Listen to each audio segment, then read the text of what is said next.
All right. So we are live. Welcome back, everybody. Welcome back to Woodland Pools and another Cardano Q&A live stream. Let me get this set up over here and make sure the audio is working. Make sure you can hear me okay. Right. Perfect. So fantastic. So welcome back, everybody. It has been a week. There's a lot going on. I'm sure you've heard at least some amount of it.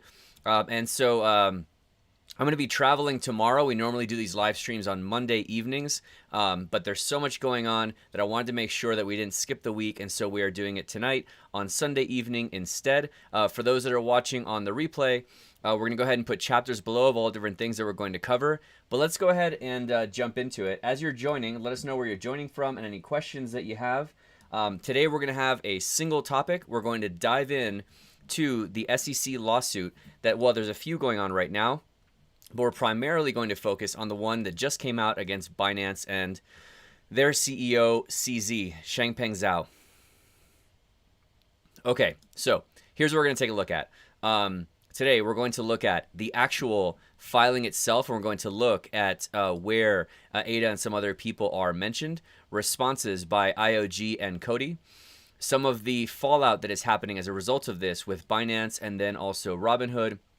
I want to go into from there some decentralization topics to keep in mind, a couple of legal opinions that we can take a look at, and then sort of what this means and kind of where we go from here. All right, so with that, hey, Pixelated, good to see you.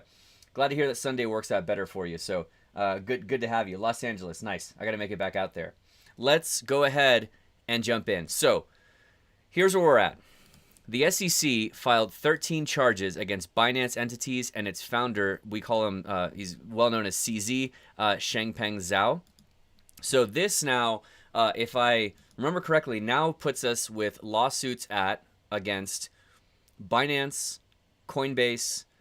They had some action they took against Kraken for their staking, and they sort of reverted that. And then they still have their ongoing case against Ripple. So the SEC is now coming out against multiple people and doing this sort of regulation by enforcement without making it very clear about how people can actually comply. There's been there's been some very notable testimonies in Congress by executives from Robinhood, executives from Coinbase, talking about how the SEC said, hey, come on in, and if you want to register, come on in and register, and we will, work with you on this process to get everything up and running and make sure it's all correct.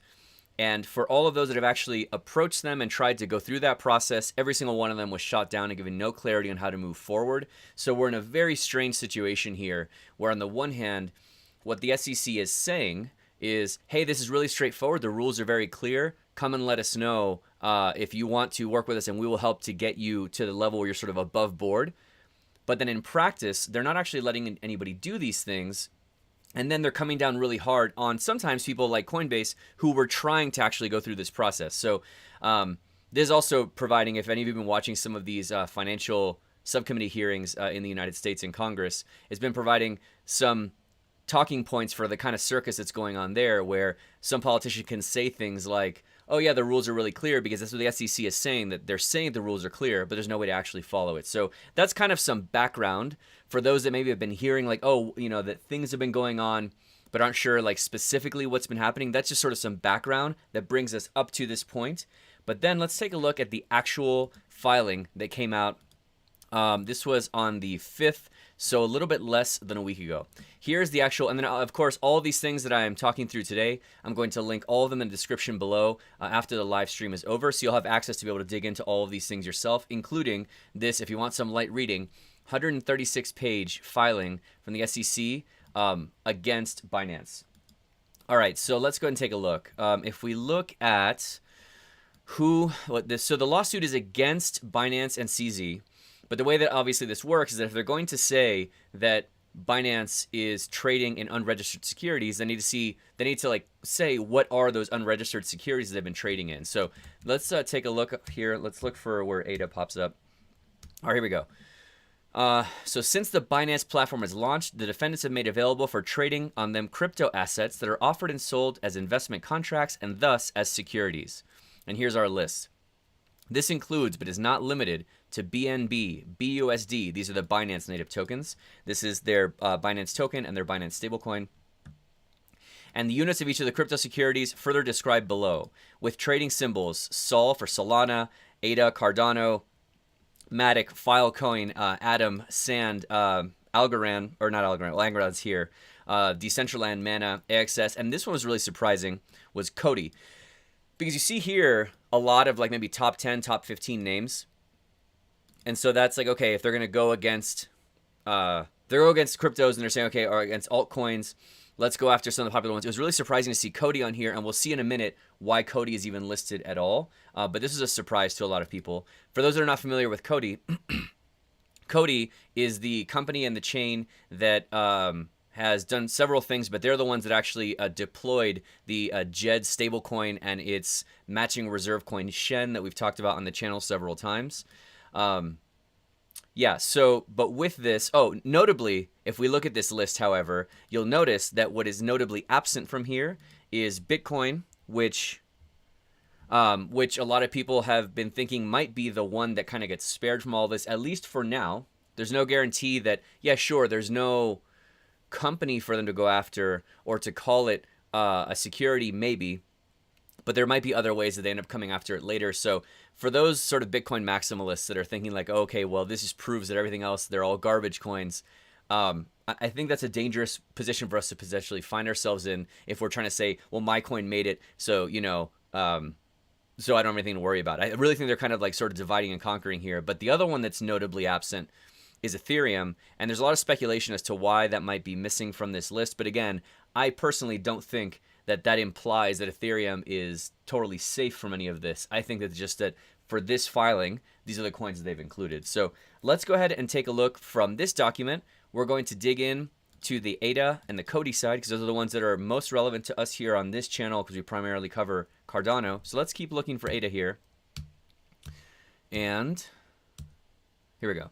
So here is where we have the detail on why ADA was included. So here we go. So ADA is the native token of the Cardano blockchain.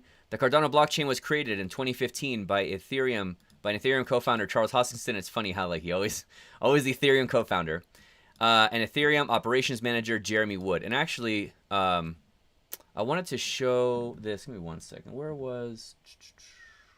Yeah, here. So for this, there was separately. I wanted to pull this up because I know like people were saying, well, so for some of you that have maybe never heard of Jeremy Wood. So Jeremy Wood was one of the co-founders of Input Output, IOHK or IOG. And so, yeah, so Hoskinson and Wood created ADA and purported the limited supply of ADA to 45 billion. We know this is a fixed asset. We know this like on the chain. There will never be more than 45 billion.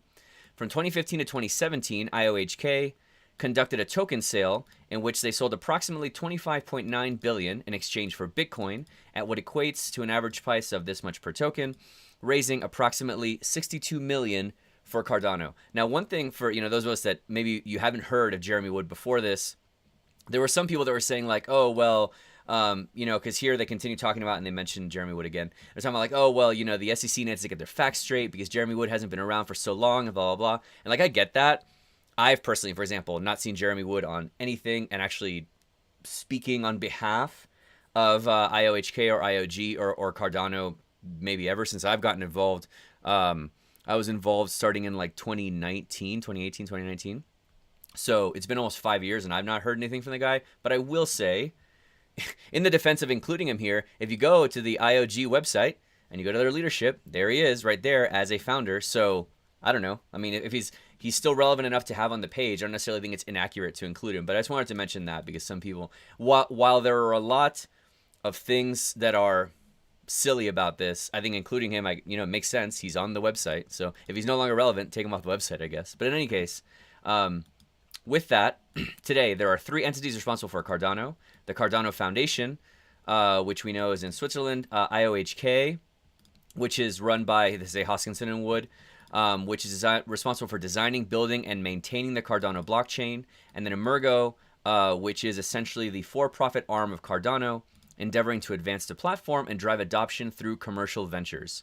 So here we go. As explained on the Cardano website, IOHK develops the technology. The Cardano Foundation is responsible for supervising development and promoting Cardano, while Emurgo drives commercial adoptions.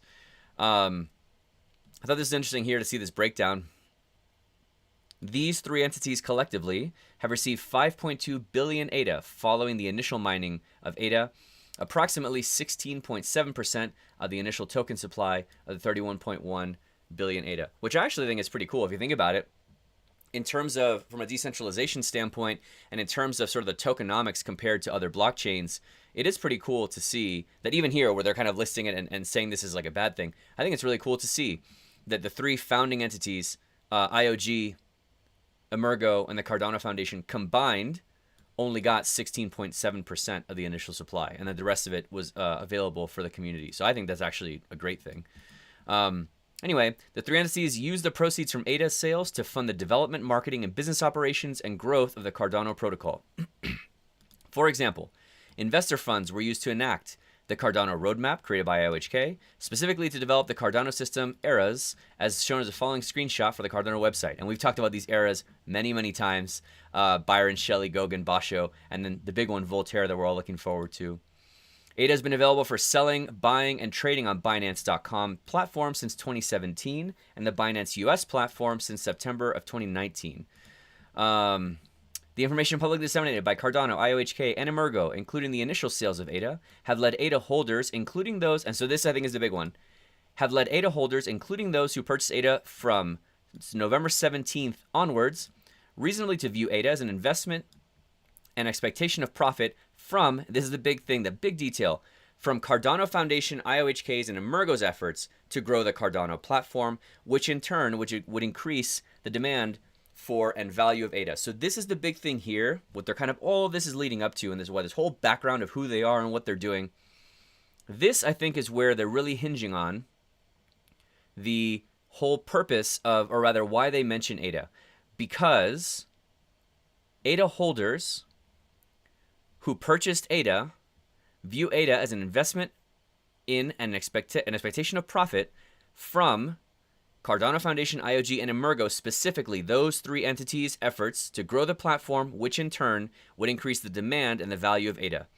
And we're going to come back to this, but this is sort of their main argument, that the reason why people invest in Cardano and the reason why people buy ADA is specifically because these three organizations are going to do a certain amount of work, and because of the result of the work of these three organizations specifically, that is why demand and value of ADA would go up.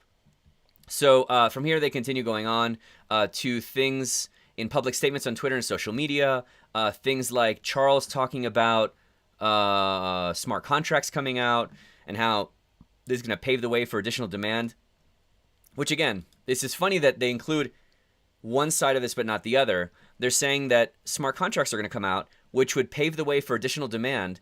But it's funny to me how they say, okay, this is going to make people demand more. Now, of course, if let's think about this for a second. If smart contracts are out, right, and this is increasing demand for the protocol, why would there be more demand for the protocol because of smart contracts? Think about what's actually implied there. If there's more demand for the protocol because of smart contracts, what it implies is that people are using the smart contract language to be able to develop solutions, which then brings more demand. There's nowhere in here that they say that because of these releases of smart contracts, Emurgo, IOHK, and the Cardano Foundation are going to do things with this to increase demand, right? It's going to be the other people that come in, the other entrepreneurs and founders and companies that come in that do the thing that increase demand. So even this example that they give about IOHK announcing that smart contracts are going to increase demand, they use this as an argument for how it is a centralized thing that makes it a security that is basically a security token for these three entities, which in my mind, even this alone is a very strong argument for how this is a perfect example of how it's not really a classical example of a security where it's not like a specific company that's doing these things. But anyway, again, we'll continue on this topic as we move through this whole thing. A blog post by IOHK talking about to introduce innovations, new functionality, and new features to the blockchain, and a blog post about ADA being hosted on more than 30 cryptocurrency exchanges, and IOHK's plans to improve the underlying performance of the Cardano network with support to grow and adoption of 1,000 applications with high transaction values. And again, we see this is again like is about their plans to improve the Cardano network to better support growth and adoption of thousands of applications with high transaction volumes. Like again, I think this is like sort of like the insane kind of like doublethink that's going on here in the way that they file this. Is that how can you possibly say that the value of ADA is solely derived from these three companies if the examples that you're giving is the work that those companies are doing that would bring in thousands of applications with high transaction volumes? Like the high transaction volumes come because of the applications and the people using it. But in any case, we'll continue on that. So let's see here. Let me just pause for a second here. Hello, Mark Byers from Sydney. Good to see you again. As always, good to see you in the morning. I know now that it is in the morning there. And yeah, I don't know, man. Let's see. Like, we'll continue through this and see here. Like, this whole thing just feels, I don't know. It feels kind of like, it doesn't seem logical even in the arguments that they make. But let's continue through here, and we'll kind of like look through this whole thing together. This is what was actually published just 6 days ago, and this is what the SEC is saying. Like this here that we just read is the actual source material of why they think ADA is a security, and with ADA being a security is one of the reasons why they're suing Binance. So this is our starting point. This is like what they think is their smoking gun.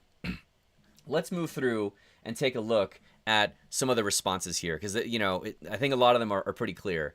So from IOG, there's an input-output response to the recent SEC filings. Highlighted just some of the parts here. From IOG, the filing contains numerous factual inaccuracies and will not impact IOG's operations in any way. Under no circumstances is ADA a security under U.S. securities law. It never has been. And I think this is a big one. Understanding how decentralized blockchains operate is a fundamental component in creating responsible legislation. And so they talk about how like they are all for responsible legislation, but that the filing from the SEC demonstrates that we have a long way to go before we can have something reasonable to work with from a regulation standpoint. And here's the thing that we've been talking about on the channel for a while now, and that this is yet another example of regulation through enforcement action does not provide either the clarity or the certainty to which both the blockchain industry and consumers are entitled. And this is the thing I think that we're now starting to see increasing understanding from lawmakers and politicians in Congress. Like that's actually is the kind of thing that makes me a little bit more cautiously optimistic as I'm seeing some of these finance subcommittee hearings and things like that, is that you're starting to see people actually understand that this is the big thing that a lot of times they gloss over and try and they either don't understand or try and ignore, that by design, blockchains are transparent, auditable, and immutable and fair. Like this is like part of the design of the blockchain. Like it's silly to say that this is like an easy way for people to do malicious transactions and things, when things, especially like a blockchain like Cardano or any of these public blockchain ledgers, are by design transparent so you can see where everything is going. It needs regulation that recognizes those values and understands the role that blockchain can play in a modern world. And then here's the summary. Good regulation protects users and provides a sensible legal framework in which people can operate. IOG will always advocate for regulation that makes sense and honors the transparent and decentralized nature of blockchain. Very well put, I think. Now, with this is the official response. Charles has been very active on Twitter, and there was a conversation going on about this, but I thought that this detail was really important to keep in mind, because they even talk about it here, about how there was some, ADA sold initially, and that some of it was dispersed to the founding entities. But in terms of the amount of ADA that was sold initially, like direct sale, that financing was done in Japan, and no ADA was sold. There was only vouchers. The marketing was done in Japanese. It was priced in yen and in Bitcoin, and nobody from the United States participated. ADA launched in 2017 as an airdrop 2 years after the voucher sale. So this was done in Asia, in Japan specifically. The people that were part of this initial token offering were people who were in Asia. It was priced in yen and in Bitcoin, had nothing to do with dollars. It was actually a voucher. It wasn't even directly given out. It was airdropped 2 years later. And so, like, this is the kind of thing, like, people in the United States, they were able to get their hands on ADA, never did it getting it through directly these founding entities. They got it on the open market after the fact. These facts may be inconvenient to the SEC, but they are facts. So that's kind of where this whole thing starts from an ADA standpoint. Now, additionally, we'd mentioned that there was also mentioned in here was COTI. So let's take a look at COTI. Hey, what's going on, Ron? Good to see you. Yeah. So I think that what we're seeing, while I pull up this COTI thing, we'll talk about that. So, oh yeah, this is a COTI section, perfect. And I will scroll up here. Yeah, perfect. Yeah, so to Ron's point, like, blockchain is a threat to the banks. And I think what we're seeing here is, and actually I'm specifically going to talk about this a little bit later, but yeah, this is sort of I think what we're starting to see here is that a lot of noise that's being made while the banks sort of square up their positions and their financial services. I suspect that there's going to be an interesting correlation between when some of this stuff finally quiets down and when all of a sudden all these large financial institutions start offering custodial services and things for blockchain. But we'll get into tinfoil hats aside. We'll get into that in a second. I completely agree. So yeah, but let's continue on because I want to talk about the other half of what's going on here. So COTI was mentioned now because Sigma Chain, which is I forget. So Sigma Chain is a company. It's either directly owned by Binance or they work very closely with them. I think that in any case, they were accused of wash trading. So wash trading is basically when you put your own tokens out and then you are actually buying those tokens yourself to artificially prop up the price. And so what they're saying is there was a bunch of different examples of wash trading that was going on the Binance platform. And the poor COTI people, the reason why they're mentioning COTI is because apparently when they were doing this wash trading, one of the ones that was the most egregious examples of wash trading was using the COTI token. So to be clear, there is nothing that they're specifically saying that COTI did wrong, but it was Binance using COTI to do this wash trading. That's why they included it in part of this whole thing. And again, saying that it was a security or whatever else. But that's how COTI kind of got wrapped into all this. And while it's not as big of a name as the other ones, why it's included at all. So with that, let me pull this up here. I wanted to pull up this as a response from Shahaf Bar Geffen, is the CEO of COTI. And he had a response to this whole thing. Let's listen to just part of his response that came out 3 days ago in response to this whole thing. And now to keep in mind, COTI does not operate in the United States.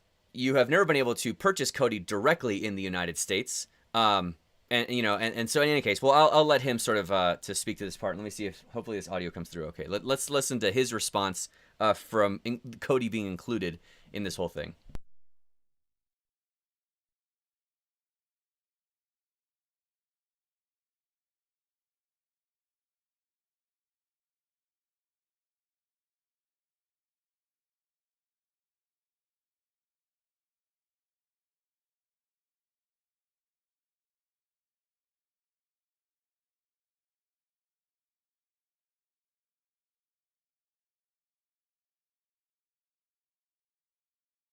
About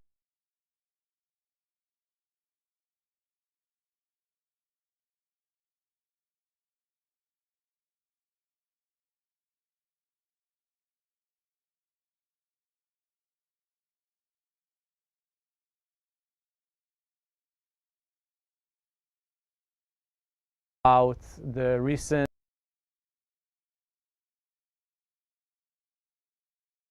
we learned from the media about the recent SEC complaint towards Binance and then Coinbase.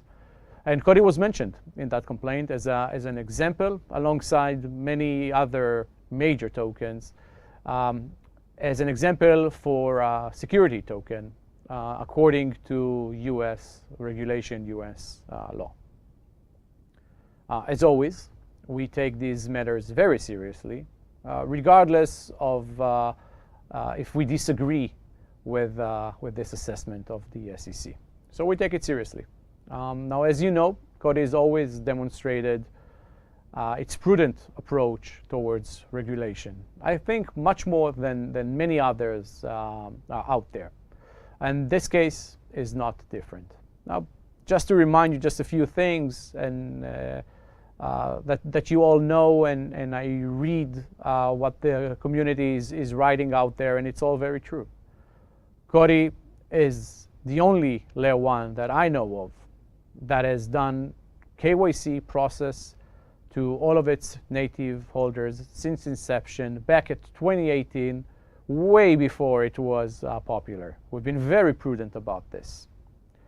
COTI has also veered away from any place in the world where the regulatory framework is not clear enough. And this case is not different. So, you know, I believe we'll be fine. I believe you all know that and understand that. And you see where we are in this entire complaint. Yeah, so very clear and level-headed response by the CEO of COTI here. And I wanted to show these two responses from IOG from the ADA standpoint and Shahaf Bar-Geffen from COTI from the COTI side. I think what we're starting to kind of see here for those, you know, like as we're watching this, like, and we're going through this, it feels like I was saying before, like sort of this like kind of like desperate act from the SEC to just kind of throw spaghetti at a wall and just see what sticks. Increasingly so, kind of like what Charles is saying here, these facts seem kind of inconvenient for the SEC, and what they're trying to argue doesn't really even seem to line up. But that being said, organizations and the market obviously do take these things very seriously, and there are impacts that happen to the market as a result of these things. And so with that now, that's sort of what the filing was, the initial responses that we got from some of these organizations. But now let's take a look at where that puts us right now in terms of the impacts to all of us as people that are trying to buy and sell and trade these different things or invest in these things in a different way. Now, this, unfortunately, was kind of expected to see this coming out, and we're going to probably see this from other places too, and this is where the concern comes from, especially for people in the United States. An announcement from Binance US, this came out 3 days ago, that as a result of like the whole thing going on, and in an effort to protect their customers and platform, today they are suspending US dollar deposits and notifying customers that the banking partners are preparing to pause fiat withdrawal channels as early as June 13th. So if any of you are on Binance US, make sure you get all of your funds off of there, because as early as June 13th, they might be locked as Binance works through this whole legal matter with the SEC, which could take years. So with Binance specifically, you want to do this right away. But in general, I would say, if we haven't already like learned from all of the other things going on, it's really not a good time to have large amounts of funds sitting on an exchange. This is Binance responding directly to their lawsuit, but we're going to see the same way how when the FTX thing happened, which is a totally different situation. I understand that. But we need to recognize that when there's a big splash in our ecosystem, for whatever reason, there are ripples that go out. And there are, you know, when you want to call it, ripple effects or contagion or whatever else, there are outward effects that come from that initial sort of hit. And we're going to see things like that. And the first one is Robinhood, for example, which, sure, maybe a lot of people don't necessarily use it, especially people that follow this channel. But Robinhood is going to delist Sol, ADA, and Matic with this crypto crackdown that's going down. Now, this is important because Robinhood isn't even part of the lawsuits going on here. They have actually, nothing has happened with them. They're just doing this in anticipation. And I wouldn't be surprised if some of these smaller players who maybe don't have the legal funding that someone like Binance does to go toe-to-toe with the SEC, and maybe for someone like this where the crypto part is not a big part of their trading portfolio, they might just preemptively say, you know what, we're just not even going to be a part of that, and we're just going to get out of that. So, but that being said, as additional organizations might also be getting actions and lawsuits and things like that, I think we're going to be seeing more of these things. So we need to be prepared. And this is a good time to remind you guys that you want to definitely get your funds off of an exchange. If you want to use a software wallet, that's fine. But we have like an entire playlist on hardware wallets. Let me copy this link and I'm going to share it here. So this is a hardware wallets playlist. Okay. We have an entire playlist on this that you can check out, and you can take a look at, no, that's not what I wanted. I want to take a look at the actual playlist.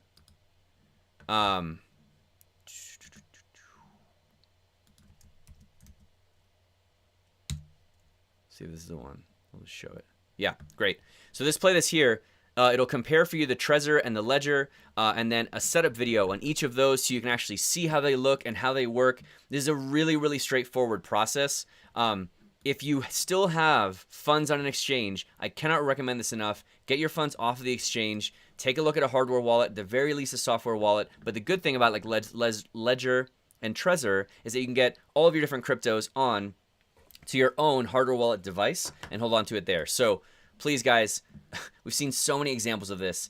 Get your stuff off of exchanges. Don't let it sit there. You really don't want to be in a situation that the exchange that you happen to use gets sued, and maybe they don't give you as much warning as Binance does, and your stuff is just frozen there and locked. We don't want to be in that situation. Let's stay ahead of that, okay? Okay, so now, given all this, what the actual suit was, the response from the different organizations, the impacts that we're immediately seeing, this clearly has the market rattled. But something that I've been thinking about like all week is that I think Conrad put this really well. That famous expression of like, first they laugh at you. First they ignore you, then they laugh at you, then they fight you, and then you win, right?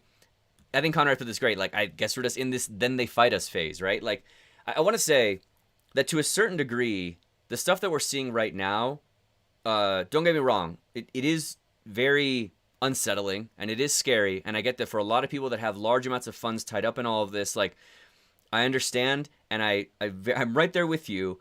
For all of us that have invested a large amount of time and financial, funds and things like that, and a lot of effort into this ecosystem, I get it, and I feel you, and I'm right there with you.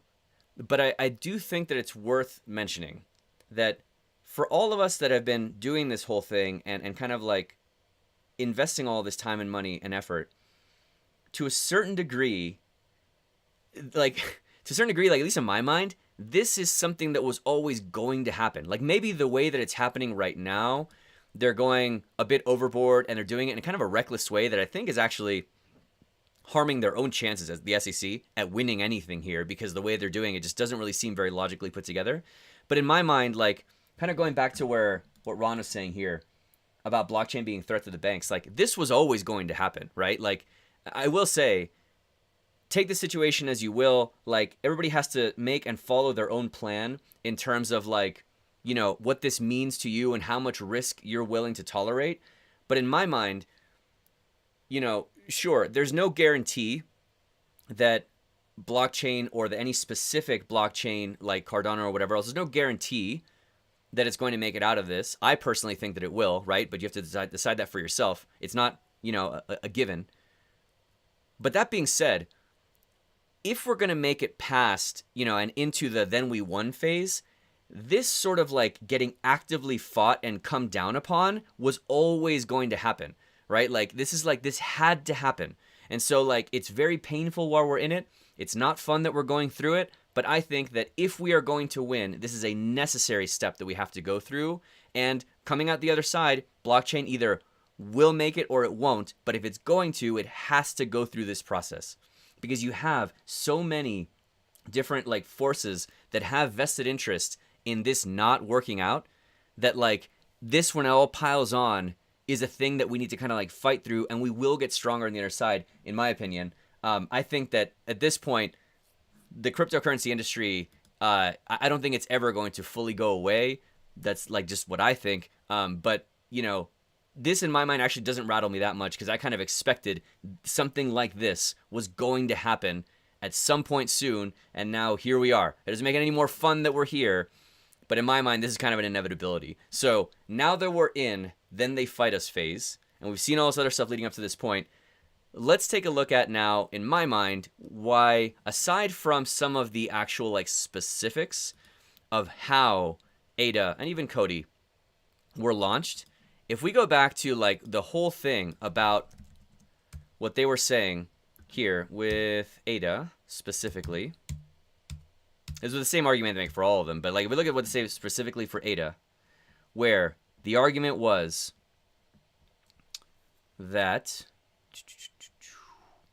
here we go, that investors had an expectation of profit from the Cardano Foundation, IOHK, and Emurgo specifically. Let's take a look at, like, in my opinion, why this like just doesn't hold, that it's just those three organizations. I think Cardano specifically has a really good fight here in terms of really good fighting argument in terms of not just the details of how the coin was originally minted and distributed, but in how the blockchain has actually evolved, and the entire ethos that we all believe about decentralization, I think is going to be a huge factor that helps us in this whole argument. For example, as we move into the Voltaire era, where self-governance, right here, they even show the roadmap. Self-governance has always been built in. The notion that the chain governing itself is going to be a big part of its success. And even though we're not fully into the Voltaire era yet, this whole exercise that we talked about at length on the channel about stake pool operators voting, and then you all as delegators redelegating your ADA in order to voice your opinion on where you think the network parameters should go for K and min pool costs. You actively participated in that. We voted as stake pool operators. You actively participated in that. Like, that is all of us. It has nothing to do with IOG. The Cardano Foundation kicked off the idea for the poll, but it was everybody else in the ecosystem that made that happen. Here is a tweet from Patty last October talking about, remember all the Vassal upgrades that we talked about? All the different Vassal features about reference inputs, reference scripts, reference datums, all of these different things that came out with Vassal. If you remember, it wasn't just that it was ready and then IOG flipped a switch and now everybody was using these features, right? The stake pool operators had to actually go and manually upgrade. And remember that whole back and forth with Charles where he said, everybody should go upgrade. And then a couple of developers in the ecosystem disagreed. And so all the stake pool operators, us included, just didn't. That was a big push. I think a really big evolution of the blockchain towards decentralization, where I call it decentralization of influence, where before, Charles had a lot more weight. And now you see that it's the weight of these decisions is going increasingly to community members. Here, for example, in this tweet that Patty made last year, he was saying that, hey, 135.3 is available. Lots of people have tested it. It's error-free. Hey, now it's all of us come in. It's time for all of us to come in and upgrade. This is the kind of stuff that we see is like the community itself running how the protocol moves forward. In addition to this, what we got recently in the release of 135.6 is dynamic peer-to-peer, which we've talked about on the channel multiple times. So we had now stake pool operators talking to each other about whether or not it's time for us to upgrade. Patty, of course, runs the Shamrock pool.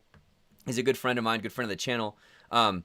But then we additionally see that now the different pools, the way they connect to each other, right now we're using a thing called Topology Updater, again, built by a community member, not by IOG. But the Topology Updater is a script that stake pools can use so that the relays can find each other. Now, even though this is set up by the community and it sets up connections across the different ecosystem, the ecosystem to lots of different relays, it does introduce a certain centralized point of failure in that all of us go to the same Topology Updater to get the list of other relays to connect to. So even though it was done by a community member, and then once you have that list, you connect to different people, there's sort of a centralization point there. But now, in node version 135.6, which this already came out a few weeks ago, we see this this is a few months ago now. There's the notion of dynamic peer-to-peer where relays can dynamically connect to each other on the fly. With no instruction from IOG, they can bypass the Topology Updater completely, and they can find each other on the fly, live on the network.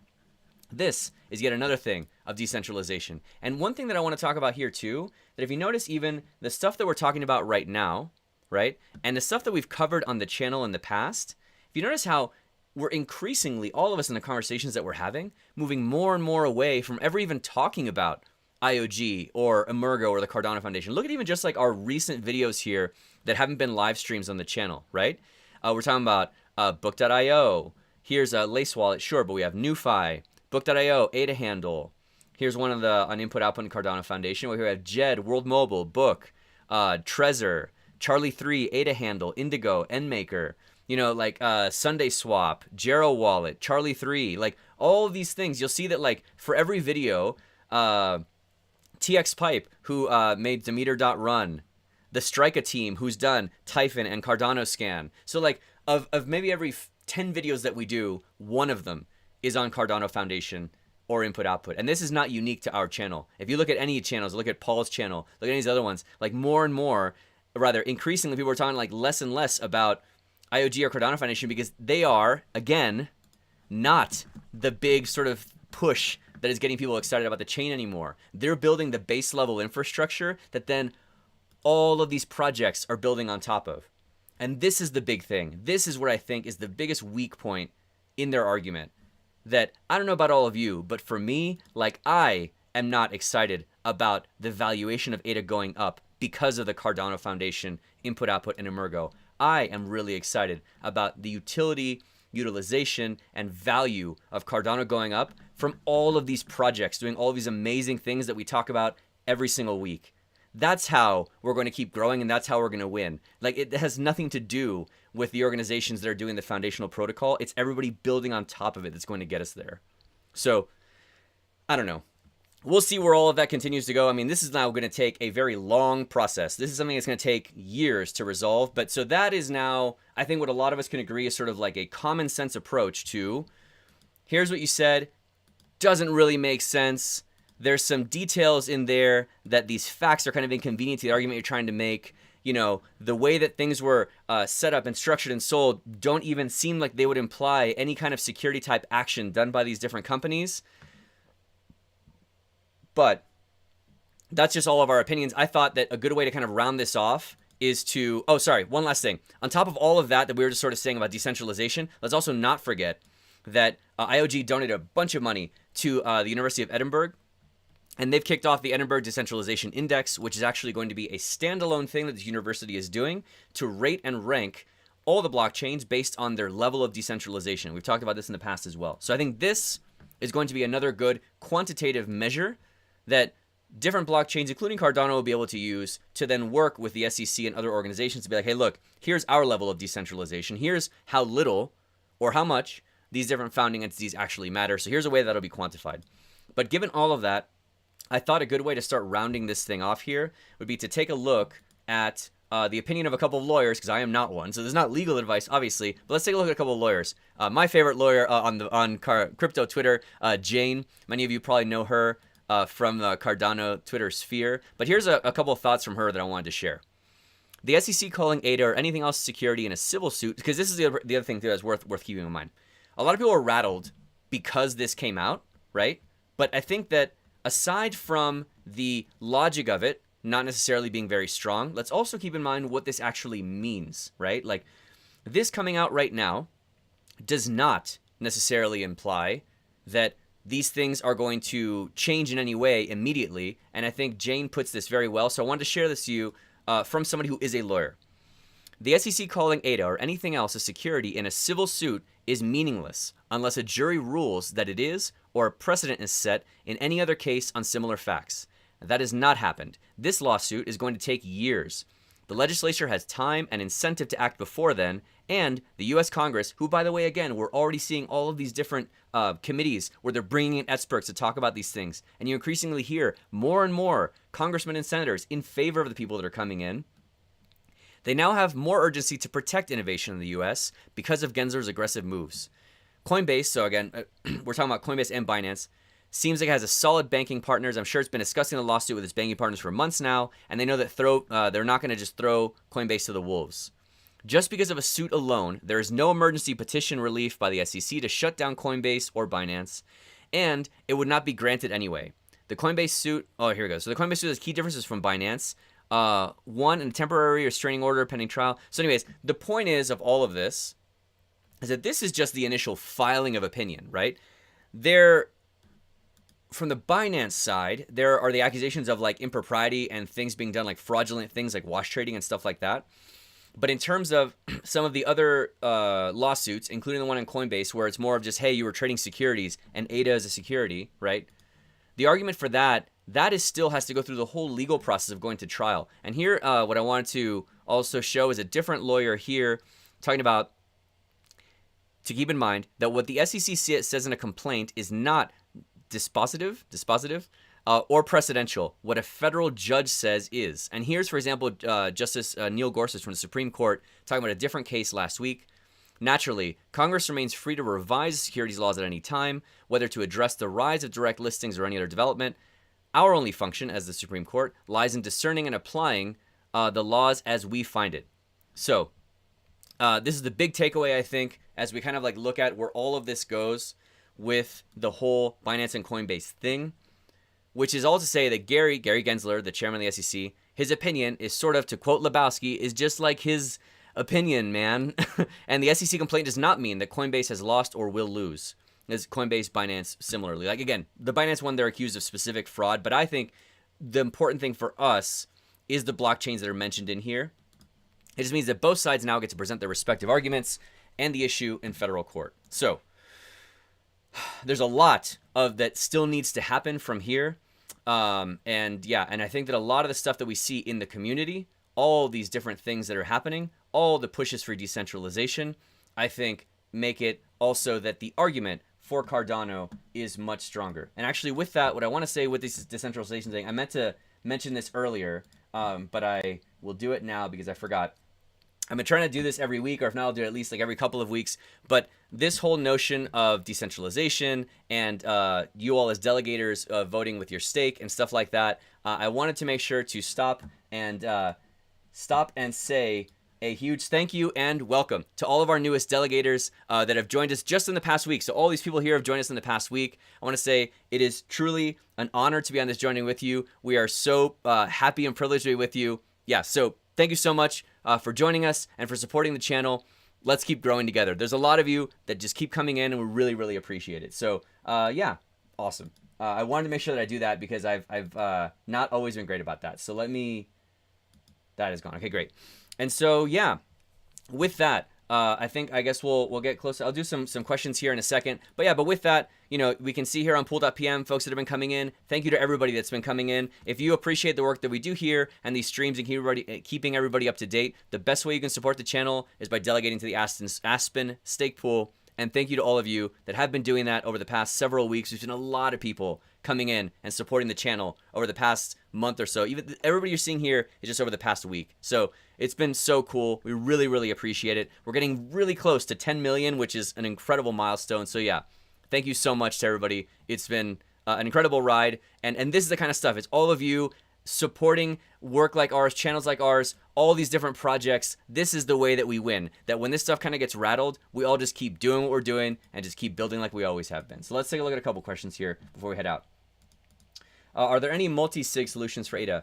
I'm not sure if any of the wallets support it natively right now. You can do, like, for example, when you're building a Cardano transaction in the command line, you can do like, let's say, for example, that you require, they're called witnesses. You require multiple witnesses of like, okay, I need like 3 different signatures.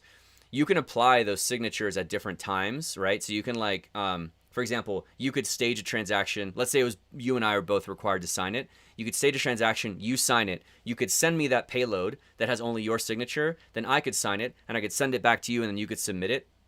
So from a technical standpoint, that is possible. I know that Charles has talked about a specific multi-sig implementation he's wanted to do for a while. So I'm not sure exactly what the technical difference would be between what's required right now and not. I think maybe what he's referring to might be something where that we could send like the actual partially signed transaction back and forth to each other. I'm not sure. But there are ways to do multi-sig things right now.